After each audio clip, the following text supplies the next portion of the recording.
May pasaring si Tito Soto sa gumagamit ng old showbiz gimmick para magkapera. Usap-usapan ang expose ng dating Senate President at muling kumakandidato sa pagkasenador na si Tito Soto tungkol sa old showbiz gimmick na ginagamit daw upang kumita ng pera. Aniya sa kanyang post, "When you rely on an old showbiz gimmick to make money and got your facts all wrong, you will falter for sure."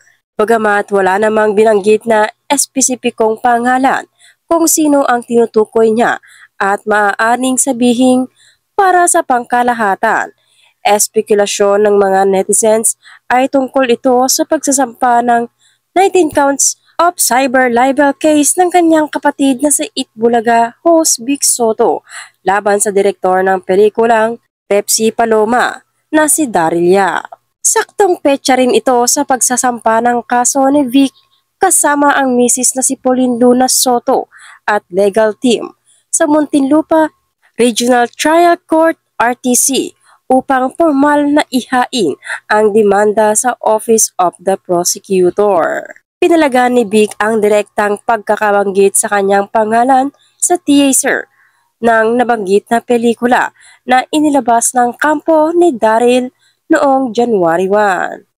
Narito naman ang ilan sa mga reaksyon at komento ng netizens kaugnay sa ex-post ni Tito Sen.